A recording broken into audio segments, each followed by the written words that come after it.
kẹ́ ẹ má bàa ṣubú ibi tí yẹn ti dìde mọ́. kẹ́ ẹ má bàa ṣubú níbi tí yẹn ti dìde mọ́. èmi tí mò ń bá yín sọ̀rọ̀ yín náà à ń tẹ̀ jẹ́jẹ́ ní kése bá ti dìde o àmọ́ ń sinú ẹni tí ó ṣubú láyé. àmín. àgbàdìkọ̀ aláàfáà gbà níwájú ọlọ́run. àmín. Suratu Tauba aya 122 Ọlámilékan. Bismillahirrahmanirrahim. Wa ma kana.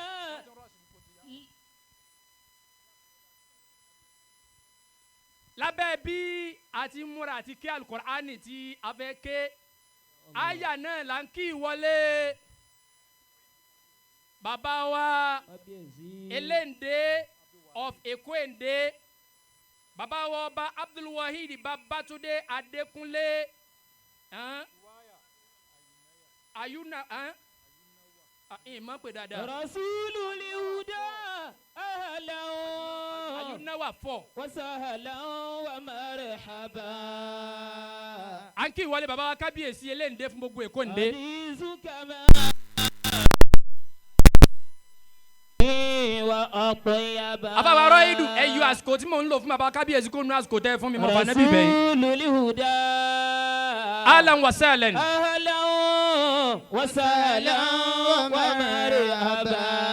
naam. hadizu kama alahu indi wa aqyaba. àwọn bàbá khalifa gbà nínú ilé wọn kí bàbá wa kábíyèsí sínú ìjókòó wa yìí. walaysa lana illa. àwọn bàbá mudiru àgbà bàbá mufti ilé Osogbo wọn kí bàbá wa kábíyèsí sínú agbóta wa yìí. ilayka firaruna.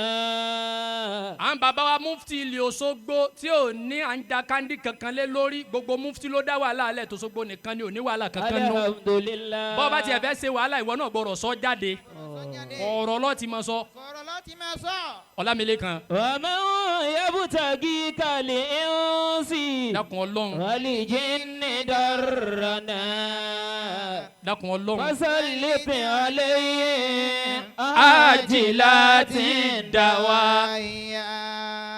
dákun nígbà tí baba kábíyèsí ń wọlé dákun bá ń wí lẹ́ẹ̀kan sí i. wa man yabtaghi kal-insi. wà máa ń. yabtaghi kal-insi. naam. wal-jinni darrakum. naam. fasallit alayhi ajilatin dawaiya. baba mudiru ni wọ́n ní gbólóhùn tó ń wí lẹ́ẹ̀kan sí i. wa man yabtaghi kal-insi wal-jinni darrakum. fasallit alayhi ajilatin dawa. tí baba wa kábíyèsí bá ti kí àwọn baba wa khalifa tán tí baba mufti gbà wọ́n lálejò sí jòkó pẹ̀lú yọ̀ǹda Ra'idul Majlisi àtú ayé ẹyọ kan ni a sì mọ bẹ́tò tó kàn lọ. Ọlámilékan. ولولا سابقون من الرجال naam. لما تلأخرون بغير علم.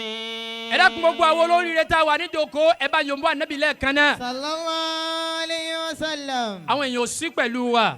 sallallahu alayhi wa sallam. pàápàá jùlọ gbogbo àwọn òbí ọmọ aláfíà ẹ dákun ẹ farabalẹ̀ ẹ jòkó. olùdọ̀yọ̀ tí mà ó. gbogbo àwọn àwa tá a ti nípinnu oríire tọmọ wa ti dàáfà a ti jẹ gbèsè ká mọ bọ̀wọ̀ fálùkùránì ní gbogbo àyè.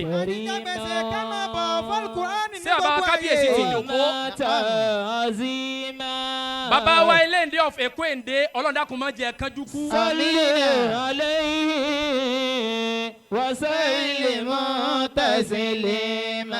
Ọlámilékan ọlọ́run kọ́ wọlá bàbá wa fàgbàláyè yìí tẹ́ orí ilẹ̀ wọn lónìí bàbá wa Eleko of Ekwende abẹ́ẹ̀kọ́ ilẹ̀ ò ní gbóná mọ́ yín. àmín. bàbá khalifa ní ká bẹ̀ lọ́hùn fún pé ìlú yín ò ní tú. àmín. ìlú yín ò ní lu ẹ̀yìn. àmín. èyí tó kù lẹ́ lò lórí àpèrè ẹ̀ ní lò lórí ààrẹ. àmín. gbogbo ẹni tó bá fẹ́ràn kábíyèsí iná tẹ iná kọ̀ọ̀kan. bismillahir rahmanir rahim inna a'tainaka al-kawthar fasalli li rabbika wanhar inna shani'aka huwal abtar. àmín. Ọlámilékan kí n padà sọ́dọ̀ àwọn àfáà tí wọ́n ń gba ṣàhádà lónìí. akramakumullah. naam. bismillahir rahmanir rahim.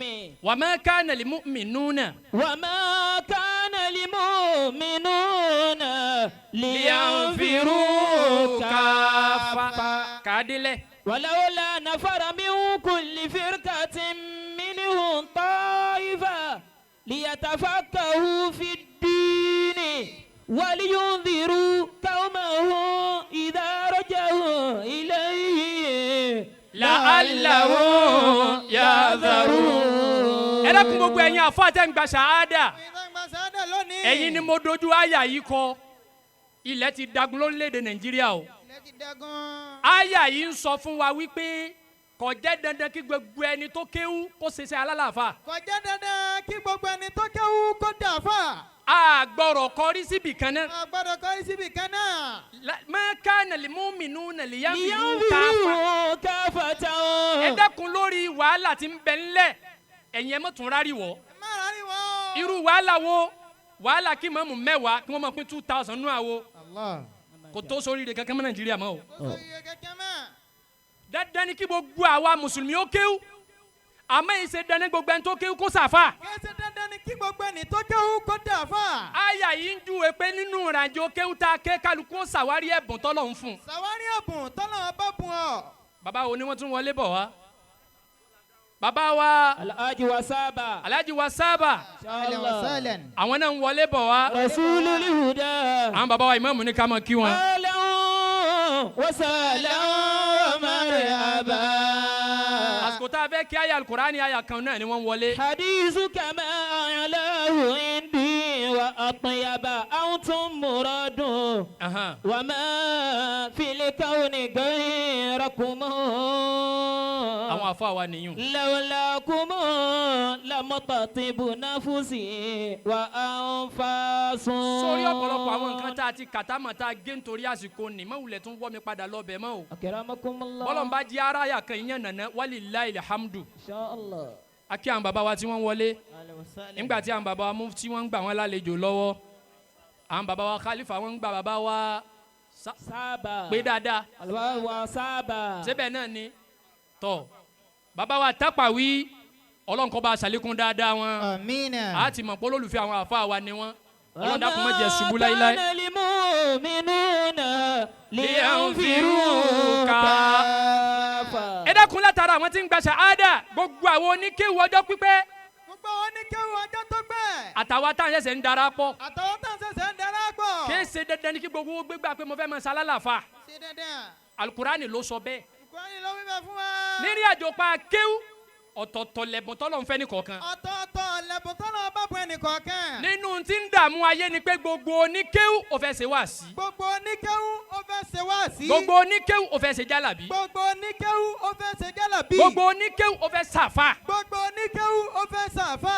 tí ẹ̀bùn ìkan nínú àwọn tá à ń sọ yóò bá sí lára rẹ tí màlúmọ́ tiẹ̀ ò bá sí tó o bá jòkó tí ó da yẹrú. tó o bá jòkó tí wàá da yẹrú. liyanfiru kafatan walawla nafara min kulli firqatin minhum ta'ifa. Al-Qur'ani ni ẹ kò ní ìdí kẹtọ láì kan náà tí ìbá sọlá wípé èèyàn 50 ló gba ṣàhádà tí a bá rí èèyàn 25 tó láǹfààní àti wọnú ayé lọ ẹ̀wọ̀ lọ kìí ṣe gbogbo èèyàn ni ó gbé kó jókòó kalẹ̀ nínú ìlú pé mo dàáfà o ńlọ sí fi jókòó tẹ lómi ni ò fi kò sí yípadà nú ayé ẹ̀ tá a bá ti wá mímọ̀ ká wádìí ara wa kọ́ wádìí ara rẹ tí ń sọ ìyẹn ní ọlọ́mọ wo kádàrá káàkiri o àmọ́ nínú ìrìn àjò yẹn ọmọ kí lọ́lọ́ ń bùn ọ́ ìlànà bá bùn ọ́.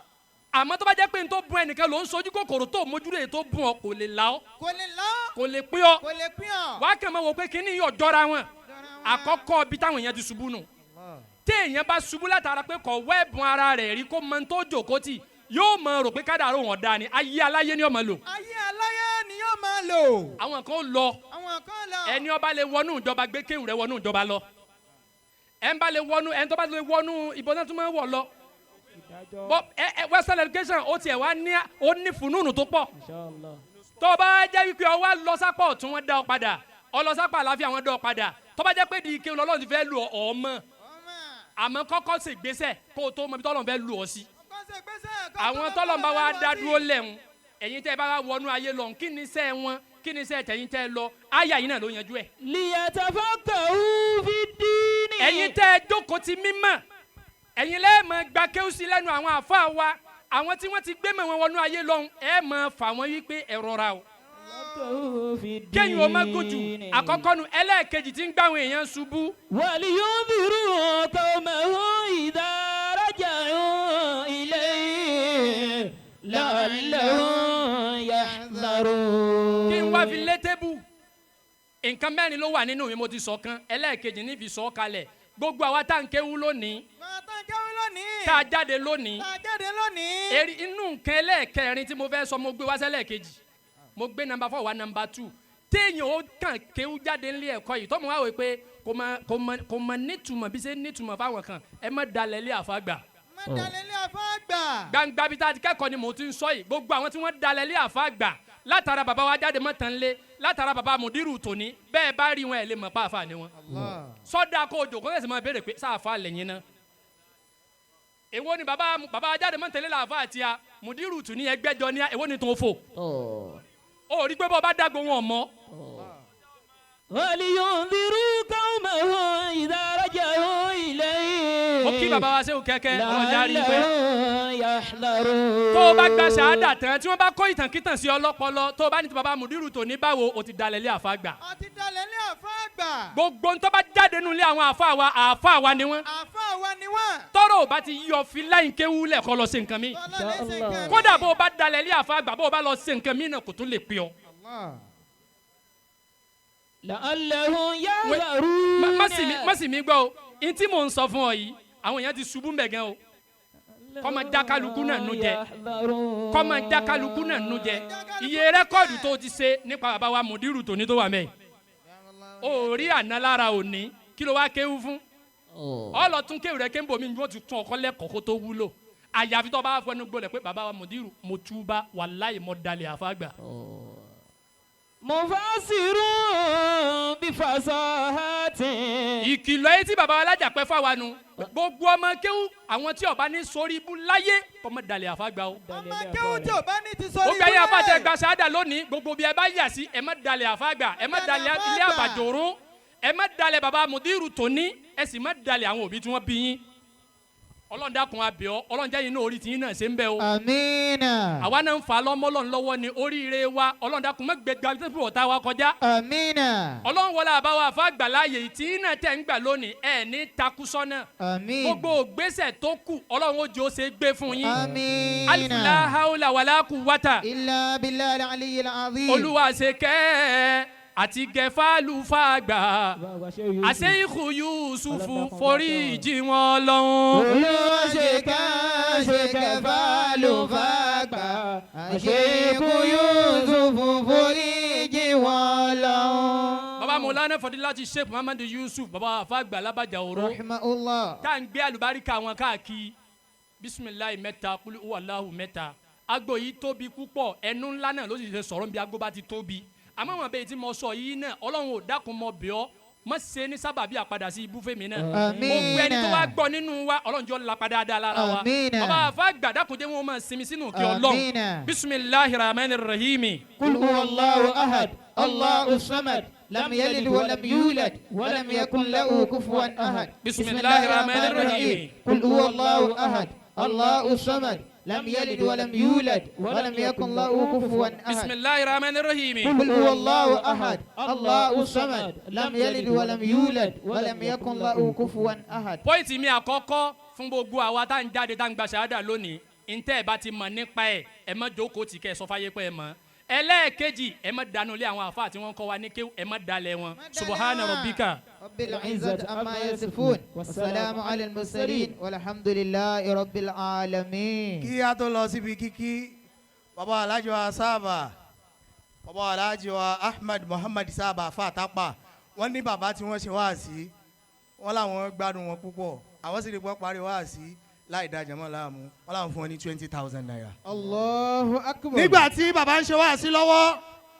ó ní bàbá olówó orí wa bàbá ọlọ́lá nínú àwọn kábíyèsí bàbá gbajúmọ̀ nínú àwọn gbajúmọ̀ bàbá tí ọlọ́run fún lọ́lá tán tí wọn ò gbàgbé ọlọ́run bàbá kábíyèsí eléǹde ti èkó èǹde ọba Abdulwahid Babátúndé Adékúnlé ẹja ṣe Allahu Akbar fún bàbá kábíyèsí. Allahu Akbar. Ní ọjọ́ tí bàbá Mudiru tí wọ́n rán wa sí bàbá kábíyèsí, wallahi tallahi thumma billah, èmi rí tèmi ẹ̀ sábà rí lọ́dọ̀ ọlọ́lá. Ọmọ kí bàbá Mudiru tí wọ́n ṣáájú wa lọ, Abu Hikma, wọ́n ní tẹ́ ẹ bá fẹ́ rí bàbá kábíyèsí ẹ má wulẹ̀ dára yín láàmú, ẹ tájẹ́ẹ̀tì àsìkò oorun. Àwa wá kúrò ńlé lásìkò Maghrib, wọ́n ti kí tẹ́ká tó débẹ̀, àwa lálà sí lẹ́nu ọ̀nà. Ìṣá yìí dé báyìí, bàbá ní àwọn àfa kan ní ẹ wọ́n sá jẹjẹ wọ́n kiri bàbá ẹ̀yin làwọn náà fẹ́ rí. Bàbá kábíyèsí eléǹde tìlú Èkó èǹde, Ọlọ́run kó wọlá àná, kó wọlá ìní, kó wọlá ọ̀la, Ọlọ́run má jẹ́ parẹ́ máyé la. Àmín ya Mọ wá